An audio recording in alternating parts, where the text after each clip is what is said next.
Bible बाढ़ पाठ 65 10 वचन झूठ।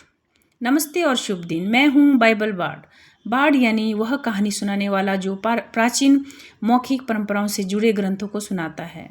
मैं यहाँ यह बताने आई हूँ कि बाइबल का साहित्य परमेश्वर और मनुष्य के बारे में क्या कहता है। 9वीं आज्ञा, झूठ और झूठी गवाही।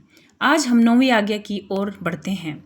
बाइबल में प्राचीन इजरायलियों ने परमेश्वर के साथ एक कानूनी समझौता किया था। इस समझौते का मूल केंद्र है 10 आज्ञाएं, जो निर्गमन 20 और व्यवस्था विवरण 5 में दी गई हैं। यही 10 आज्ञाएं परमेश्वर और इजरायली राष्ट्र के संबंध की आधारशिला है।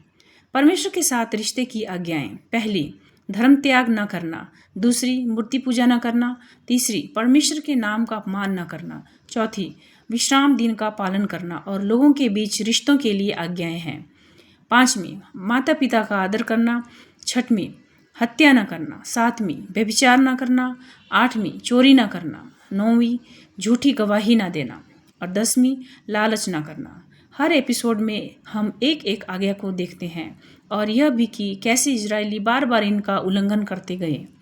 9वीं आज्ञा, झूठ बोलना या झूठी गवाही देना। निर्गमन 20:16 में लिखा है, तो अपने पड़ोसी के विरुद्ध झूठी गवाही ना देना। इसका मतलब है झूठ बोलना, किसी के बारे में गलत बयान देना या जानबूझकर किसी निर्दोष को दोषी ठहराना।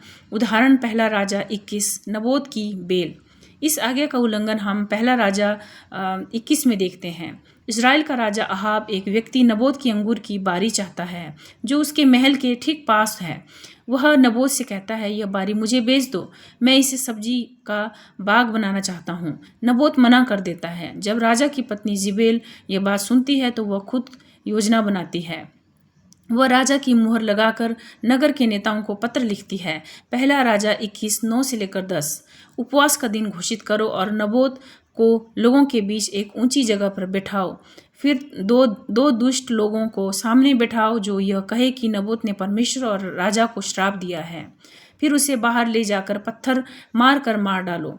यह योजना पूरी होती है। नबोत को झूठे आरोपों में फंसाकर मार दिया जाता है। इसके बाद पहला राजा 21:15-16 इजबेल कहती है, अब उठो और नबोत की बारी को अपने अधिकार में ले लो। वह अब जीवित नहीं रहा, मर चुका है। परमेश्वर यह अन्याय देखता है और वह अपने नबी एलिया को भेजता है। एलिया और अहाब के बीच संवाद। पहला राजा 21:20-23। अहाब कहता है, हे मेरे शत्रु, तूने मुझे पा लिया। एलिया जवाब देता है, हाँ, क्योंकि तूने परमेश्वर की दृष्टि में बुराई करना चुना है। इसलिए परमेश्वर कहता है, मैं तुझ पर विपत्ति लाऊंगा, तेरे वंश को नष्ट कर दूंगा और जहाँ तेरी पत्नी इजबेल खड़ी होती है वहाँ कुत्ते उसे खा जाएंगे। सारांश, एलिया की भविष्यवाणी सुनकर अहाब डर जाता है। वह अपने कपड़े फाड़ता है, टाट ओढ़ता है और उपवास करता है और विनम्र हो जाता है। पहला राजा 21:29 में परमेश्वर कहता है, क्या तूने देखा है कि अहाब मेरे सामने कितना विनम्र हो गया है?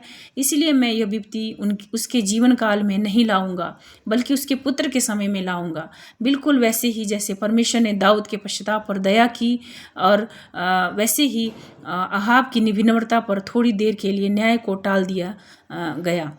हालांकि बाइबल अहाब को एक दुष्ट राजा कहती है, फिर भी परमेश्वर थोड़ी सी दया दिखाता है क्योंकि उसने पश्चाताप किया। आगे क्या हुआ?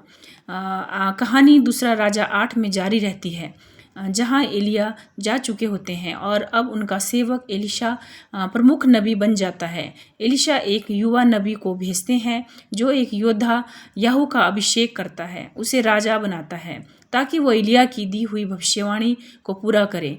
याहू क्या करता है? वह अहाब के बेटे अहजाब को मार डालता है, अहाब के 70 बेटों को भी और रानी इजबेल को भी।